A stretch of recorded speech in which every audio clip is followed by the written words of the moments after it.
Gift Biz Unwrapped, episode 58. In just one day that article came out, it was worth $16,000. Hi, this is John Lee Dumas of Entrepreneur on Fire, and you're listening to Gift Biz Unwrapped, and now it's time to light it up.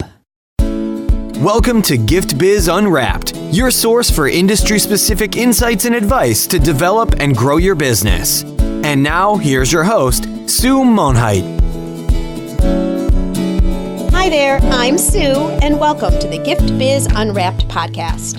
Whether you own a brick and mortar store, sell online, or are just getting started, you'll discover new insight to gain traction and to grow your business.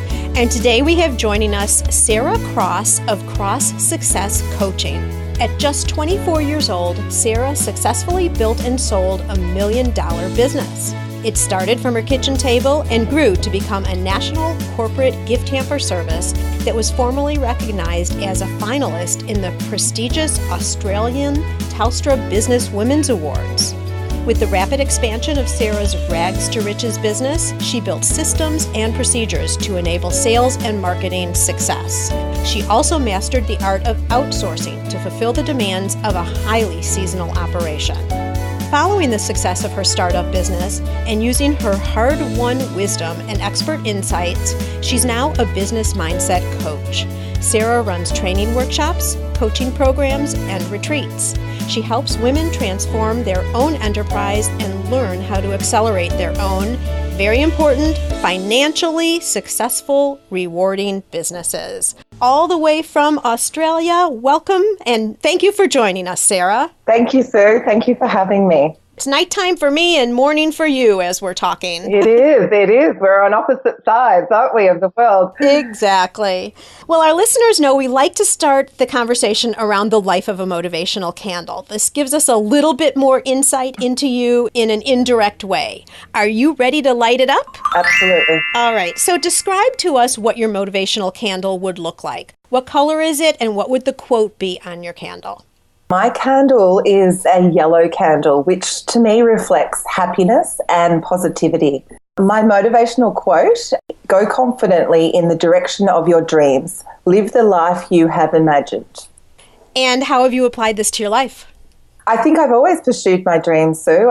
When I started the business at 24, I threw in my full-time job and set out to pursue a dream of actually being a small business owner. And I took up part-time work in order to support myself to get my business to a point where I was drawing an income. And I kept persisting and remaining positive throughout that whole process to really go in the direction of my dreams and live that life that I had always pictured myself as a small business owner. As a young girl, you were thinking, I am going to be in business for myself one way or another? Yes, I knew I had to make it work. I knew that I just wasn't cut out to work in a 9-to-5 job. I'd been raised by parents that each had their own small businesses, and I guess my family background has always been about pursuing your dreams and doing something that brings you that ultimate happiness. Well, I've got to say, I knew that I connected with you right in the beginning, and now I know why, because my candle color would be yellow as well. Yes, okay. And not many people choose yellow, surprisingly. Yeah, it's a happy color. I mean, yellow and red are the two food stimulant colors. I'm not sure if you knew that. That's why McDonald's apparently they've had so much success, because both the colors yellow and red stimulate your appetite. But yellow to me just always reflects happiness and brightness and positivity. It radiates in your voice, that's for sure. Yeah. Let's talk about the hamper business, and how did you decide that that was what you were going to go into?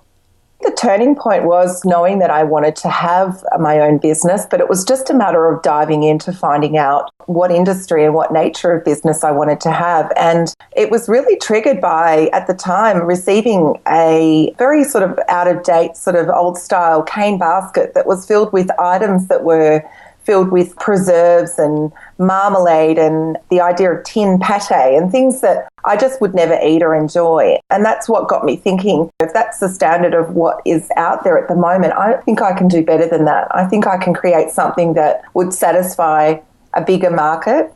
And I mean, I was only 24 years old, and I knew, as I mentioned, I wanted to follow that dream of having my own small business. And I had a background in corporate catering. So I did see that the corporates had very big budgets to spend on themselves, on rewarding and incentives. And I guess that's what got me thinking that I could build a creative and exciting corporate gift basket business. That's really interesting because you're merging two things together. I mean, you saw that there was an opportunity in the market because you got this basket that didn't really thrill you that much. So you saw an opening there, and then you merged that with your knowledge through the catering business. You've got connections, you knew the industry, so you were able to see really quickly how identifying a need on one end and you already having some skills on another end could merge together to form a business. That's really interesting. Yeah, so I had the inspiration, possibly it was a little naive entering into the business world, but extremely enthusiastic. So I think passion really drives that commitment and enthusiasm. I guess I just couldn't kind of put it out. Like I just knew I had to chase it. So what happened then? So you had the idea. Where did it go from there? Okay, so I started the business in August. So I actually knew that I had the Christmas period to really target. I knew that it was going to be a busy time for me and a massive turning point. And I guess the biggest win that I had was that first Christmas that I had started the business, I landed a $30,000 corporate gift order. Wow. So there was 800 pieces and I was working out of my 2-bedroom apartment. Oh my word, how did you ever handle that? It was nuts. I called in the troops. I got on the phone to my mum. And I asked for help. I look back now and think it was crazy. I did everything, probably made, all the mistakes then and there, but the order was fulfilled. The client was happy. I stored them in other people's apartments. I had a house that I was able to use because storage was clearly an issue. You said a little while ago, ignorance is bliss, or, the naivety, whatever. I think that's really good, though, because in this situation, had you heard that, oh my gosh, you might be set up and having to do an 800-piece order, that might have been just enough for you to back up a little bit. But instead, and I think I make the point for all of our listeners, is move forward and get that business and figure out the solutions afterwards. Don't let yourself, out of fear, stop.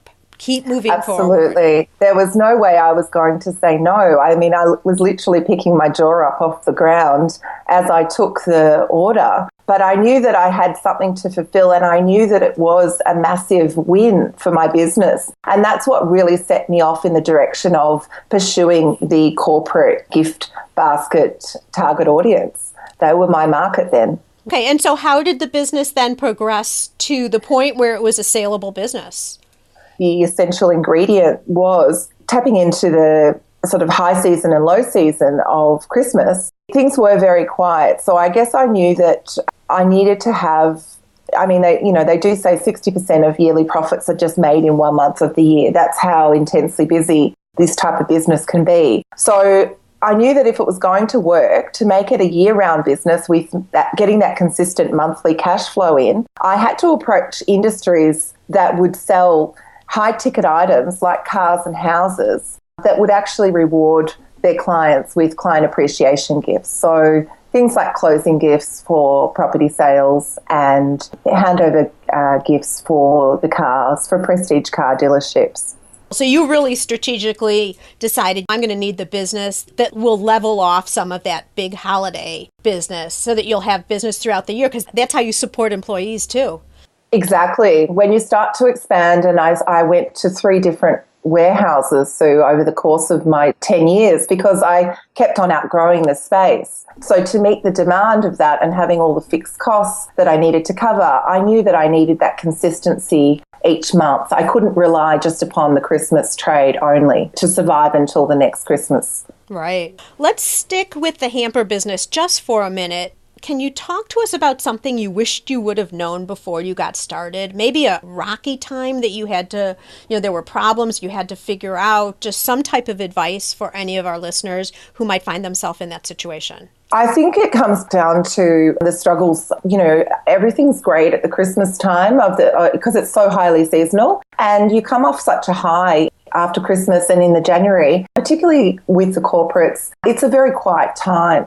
So it's being able to strategically market and continue being consistent with your marketing each and every month to continually keep on growing your business. And that was something that was very significant at the sale time of my business, was that I had had such steady growth. So I think that, those times when there are much quieter low season times, it's always about coming up with some incentives to win new clients, to actually get around. Because I think particularly in this industry, cash flow is a major, major problem that I hear often. Now, were you always looking and growing the business with the intent to sell it at some point? I think I was. I actually knew that I wanted to sort of build up something. And then, at the time that I was ready to sell the business, I had a great offer that did come through. And it was almost a bit like that $30,000 first order. It was too good to refuse. But I actually did know along the way that I needed to put systems in place. I needed processes. I needed something that I knew that I could hand over, whether it be to my staff so that I could take a vacation and I could leave the business, which again, I do find a lot of people do struggle with because they simply haven't had a holiday for a number of years because they're working in the business continuously. Right, and you're talking about the systems and processes, which is going to lead into what we're going to talk about in the future, but that was pretty much what you're calling the saving grace for you. Yes, I believe so. Having those out and in a procedures manual and having a good sort of systems in place just ensures that the quality control is there so that I could actually not always have to be working in the business. I could actually work on the growth of the business. Right. Well, Gift Biz listeners, I just want to underline a little bit of what Sarah said here now, and I think it's really significant, whether you're looking at growing your business for a future sale or not. And that is the systems and processes that you put in allow people to be able to continue running your business. And it might not, vacations, oh my gosh, we all know we need them. But what if there's an emergency in the family, or heaven forbid you break your leg, or something happens where you can't be in the business? You want that insurance or bench strength, if you will, that the business can continue going for a medium amount of time, not just like a week, just in case. And that also sets Sarah up for a saleable business, because if you're looking to sell a business, those systems and processes add so much value. And I'd say, Sarah, differentiate you from possibly other businesses another buyer might be looking at. That could tip someone over the edge into your field because you've got all the systems already set up. Exactly. And I think that probably really came home to roost when the purchaser made the business. That was a passing comment, that they felt that they could step into my role and that they were very confident with the staff in place and with the systems in place that they could actually basically take the ball and run with it. Right. Not a huge learning curve for them and a potential dip in revenue. Exactly. That was kind of stabilized given the system and processes. The other thing that you talk about that I'm sure made your business very attractive is that there was more of an even revenue stream. It wasn't so up and down. Exactly. Like a hamper business could be. Well, yes. Speaking with many gift basket owners, that is one of the biggest challenges that they face, running a highly seasonal business. How do you land lucrative client accounts during the times that it's not Christmas? How do you keep your cash flow consistent so that you can sleep at night? Right, exactly. Well, let's wrap this portion up, Sarah, and I just want to remind listeners, in case you didn't catch it when I was doing the intro, Sarah sold her business for over $1 million. So she knows of what she speaks. So you sell the business. Now what are you going to do with yourself? Oh, so that was probably something, I guess, in the early stages. I had young children. I was enjoying being a mother, taking care of my family. And I think I stepped into mentoring and helping others because I had sort of learnt so much actually in the trenches. I had actually worked in the business and seen and done so much. So I wanted to be able to pass that on. So how did you start forming that business? I was actually approached by a local gift hamper business who were having some problems with their cash flow and which market to target, and it kind of just sort of naturally evolved from there, Sue. How long have you been in the coaching business? A couple of years now. And so what overall, if you could give us 2 or maybe 3 things, where do you think people are getting stuck most? I think that sometimes they get in their own way, which sounds a bit interesting. Funny. Yeah. I actually find that sometimes it's just more of a mindset. A lot of people have a fear of approaching corporates to be able to go through, and there is a sales process that I take my coaching clients through that is a formula that wins them business. But I think a lot of the times they kind of stumble over picking up the phone and getting in their own way. They've maybe attached themselves a bit too much to the outcome. If someone was to reject them, there are very ideal industries that really love gift baskets, that they actually are looking for suppliers, and it's just simply a matter of connecting up those dots. And as you mentioned, the cash flow is a common struggle. That is sort of something with a highly seasonal business to overcome. There are plenty of challenges around that. And I really would say, just from my own experience on both sides, when I've consulted other businesses as well as when I was selling to other businesses, the individual consumer and a corporate contact are very different animals. I don't mean to call people animals, but you understand what I mean. But in many ways, working with someone in corporate is much easier. They have goals to meet. They have processes. They aren't going to be as concerned and nitpicky in most cases as an individual consumer could be. And I think that's the beauty is that, when we're talking volume orders, I had one client order, Sue, that I managed. It was a national client loyalty program with gift rewards that was worth $150,000. And that was one single client account that I managed that relationship with. I mean, if you looked at having to get that money back by dealing with individual consumers, you would actually have a lot of work on your hands. You'd never get there. I mean, No. Without a lot of people, because those are individual phone calls, individual Exactly. custom baskets, etc. Yeah, so Yes. Hopefully we're convincing some listeners that based on the industry they're in, if they're nervous or anxious about corporate, maybe we're getting them to rethink this a little bit.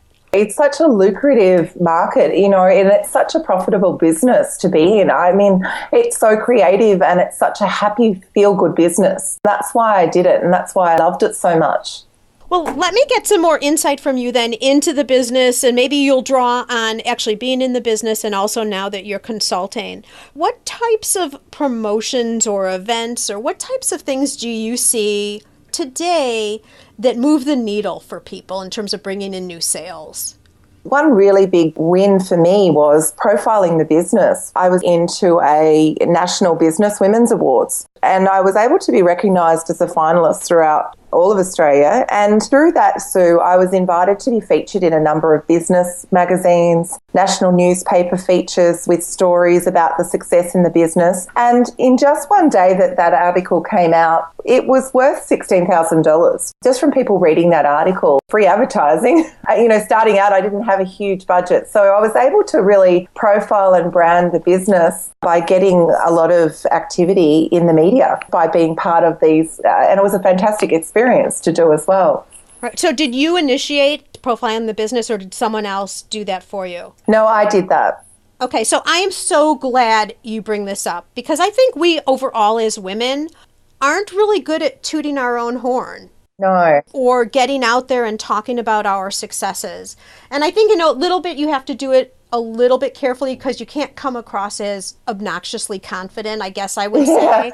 But there is nothing wrong with submitting your name or calling the press for articles or entering into awards or anything like that. And you just heard what it did for Sarah. That is a great opportunity. And I'll tell you, a lot of local papers too are looking for stories. If they don't know you, they're not going to be able to profile you. So there is nothing wrong with reaching out right in your community and getting some PR. Women in particular in business, there's so many of them now in Australia, for instance, that are actually setting up these businesses. They've had a change of career. They've left the corporate world. And it does provide you with a lot of confidence to go through and transition into being recognised for doing something that you might have worked really hard for. To get recognition is actually something that I think most humans do strive for. Sure. To be appreciated, which is exactly what this business is all about. It's all about being rewarded and appreciated, and that is a reflection in the business as well on all levels. That's exactly right. And then you can put that on your website, everybody. We talk about the About Us page and credibility on websites, etc.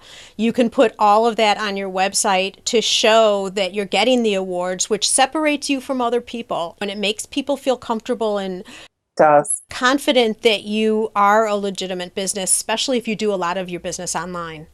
Exactly. I totally agree with that. Let's talk on the customer service end. Are there any insights that you would have, again, from both, now consulting clients as well as when you had customers directly? What types of advice would you give us in terms of how to handle customers?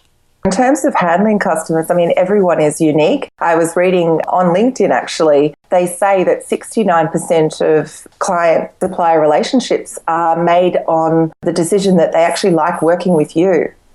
So it's based on the relationship. It's not always necessarily weighted towards your product. And obviously that plays the part in the product and the service that you provide, but the relationship that you build, and everyone is very unique. I think that was sort of something that I actually really loved, was nurturing those relationships with my corporate clients and maintaining my staff, the morale as well. I had a lot of long-term staff members that worked for me. So I think that making each individual, meeting what their needs are, and I think like what you mentioned earlier about corporates being a lot easier to work with. They're busy people. They have a task. They want you to be able to meet the task and fulfill.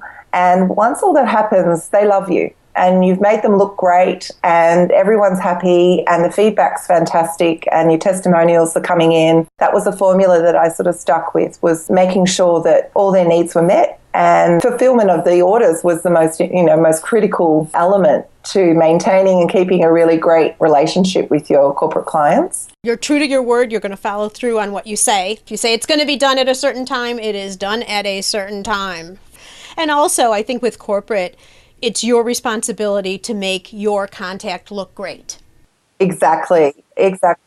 And with as much ease for them as possible so that they can do all their other tasks. Yes.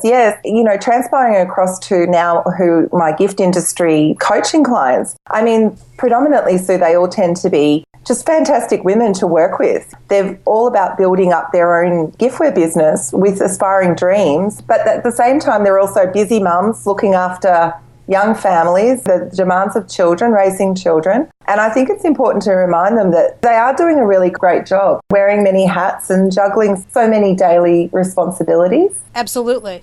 Not everybody needs to be growing $1 million business either. That's one of the things that's nice about going into business for yourself. A quarter of that, or even less, could be what you need and what you want, because you balance lifestyle against income, against being able to be with your children, all of that together. So success is very unique to every single person. Absolutely. Obviously, the money part is a fantastic reward, because it does obviously provide you with the benefits of lifestyle. Right. You have more. It makes allows you more choices. But the beauty of working for yourself is that flexibility that you mentioned. Around family, around children, and when it's time for school vacation and school breaks, that you can actually work the hours that are going to fit in around your family responsibilities as well. Couldn't agree more.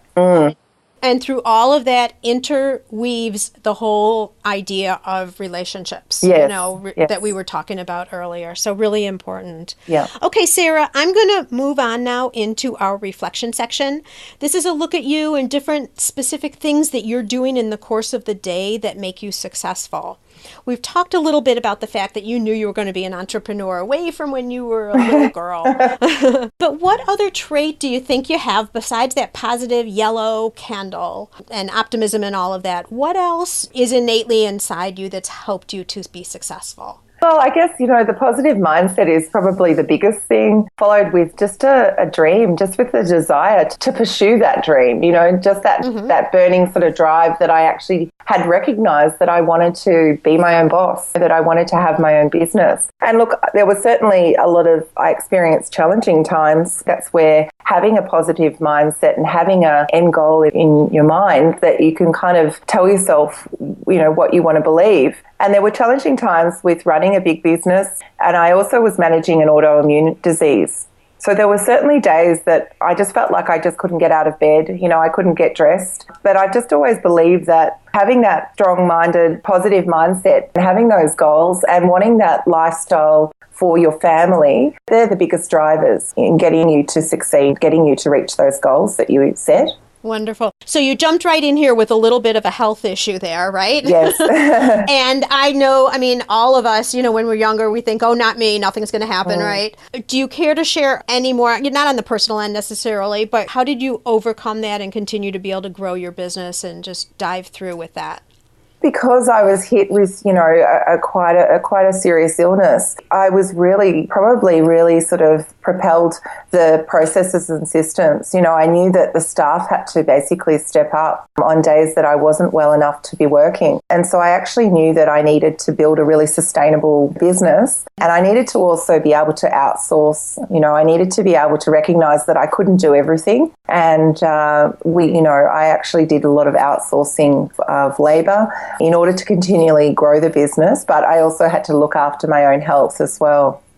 Sure. I'm going to move on now just for time purposes. Sure. What tool do you use regularly in your daily life, either business or personal, so that you stay productive or you create some type of balance? Well, I'm a really big one for writing out daily to-do lists. I have actually quite extensive to-do lists, and I've sort of done that for a long time. I find it's better to get it out of my head onto paper so I can sort of prioritize what's urgent, what can wait. There's many great tools that I do use. Asana and Basecamp, it's a team management tool. When you're working on projects, you can share with other team members. But, one great tool that I think anyone can apply, it doesn't have to be a software tool, is working in time blocks. I just find that I'm sort of someone to get easily distracted with, nowadays, Sue, with all the social media notifications and Facebook and SMS messages and phone calls. What you do working in the time blocks is assign and work in 2-hour blocks of time, which you dedicate it towards completing a single important task. And I found that you can really increase your productivity and feel accomplished when you do work in those blocks. So it's a matter of actually really sort of focusing in and working on those in order to feel accomplished at the end of the day. So in time blocking, you take a specific task, you dedicate a certain amount of time to it, and by golly, it's got to be done by that time. Exactly. Yeah. So you're really focused. Yeah, and you do actually feel then that you've been very productive, because I know that it's so easy to get distracted and sort of start jumping around doing all sorts of different things. People are sort of, like I mentioned, on the social media, checking emails, then going back and writing up some content and packing an order, and then they sort of realize that they haven't actually really achieved a great deal that day. Right, exactly. I totally agree. The other thing I really like about what you said is writing down to-do lists. It's not any electronic checklist or anything. There's some satisfaction between scratching off that one item as you go down. There's something about just the tactical ability to do that's awesome. Yeah. A click on a computer just doesn't do it. No, I agree. I'm a bit of an old school pen and paper. The end result is the most important thing, I guess, is what I'm trying to say there. Absolutely. All right. Have you read a book lately that you think our listeners could find value in? Yes, I have. The book that I love is called The 4-Hour Workweek, and it's written by Tim Ferriss. He's an American guy, and it's all about being highly productive, outsourcing tasks that you can train others to complete. And ultimately, it frees you up to do more of the things that you do like doing and that you're really good at. I've read that book too, but I think it's a little bit crazy to think that you could possibly work only 4 hours a week. And I don't know many people who would really only want to work 4 hours a week. Right. But he has some great ideas in there. I haven't read it for a while, but I remember I really enjoyed it. When you sort of need someone to do the background work or the admin work, or knowing that you can tap into, there's so many avenues for resources and, for outsourcing, so that you can do all the more of the things that you do like. He goes off and learns a new language, or he goes off and does, I think it's boxing, or he does something that's not even work related, because he's simply outsourced his entire business. Yeah, it's a great book. So Gift Biz listeners, just as you're listening to the podcast today, you can also listen to audiobooks with ease. I've teamed up with Audible, and you can get an audiobook just like the 4-Hour Workweek for free. All you need to do is go to giftbizbook.com and make a selection of that book or any other book you'd like. Again, that's giftbizbook.com. Okay, Sarah, I would like you now to dare to dream. I want to present you with a virtual gift. It's a magical box containing unlimited possibilities for your future. This is your dream or your goal of almost unreachable heights that you would wish to obtain. Please accept this gift and open it in our presence. What is inside your box? Oh, inside my box, there's many magical things. I would probably say that inside I've built a global giftware coaching business. I'm guest speaking around the world at industry events and workshops, and I'm traveling to lovely overseas locations hosting business retreats for giftware businesses and just continuing to help grow thriving enterprises. That sounds wonderful, and it sounds like it's just building up what you've already started. So the seed has already been planted. Yes, I think so. It's a slow burn, and I think that it's definitely where I can see myself going, and something that I know that would really bring me a lot of fulfillment and happiness, being able to continue to help other gift basket giftware business owners to build that dream life and build that dream business. That sounds spectacular, but you do know what that means. A lot of hours in the air flying around. Yeah, and I'm happy to do that. I'm a very avid traveler. Wonderful. Well, good. I will see you in the States soon then. Yeah. So how could our listeners best get in touch with you? On the show notes page, we'll have the website and Facebook pages, all the links. But if there was one place that you would direct everyone who's audio right now to go to, where would that be? Okay, so I actually have a free cheat sheet to give away to your listeners today, a little gift. Wonderful. It's a free cheat sheet about how to attract lucrative corporate clients and triple your sales instantly. They can get that freebie at www.sarahjcross.com/get-freebie. Get freebie. So that's just only available. It'll be up for a little while. If they want to log on and go in there, they can actually download their free cheat sheet to learning how some steps to start landing some lucrative corporate accounts. Well, it is May 10th, 2016, everybody. So if you're listening within several months from now, maybe it's still up, but don't delay because you heard that Sarah says she'll take it down at some point. So this free cheat sheet is available at sarahjcross.com/get-freebie. And if you're listening after it's already been taken down, I would just jump over to this show note page, go onto her website, because my guess is she'll have some other things in the offerings as well at that point. I've got lots of other things, yeah. Lots of things. So, Sarah, thank you so much. This has been really interesting, and you've brought up some points that I don't think we've talked about before. So I really appreciate the insights, your story about growing and selling $1 million business right in your 20s is spectacular. I talk often about making sure that people who are taking courses or doing anything online work with someone who really knows because they've done it, not because they've learned from a book. And you are certainly one who has done it. You know of what you speak and coach. And it has been an absolute pleasure having you on the podcast today. Thank you so much. May your candle always burn bright. Thanks, Sue. Thanks for having me. It's been fantastic to be here.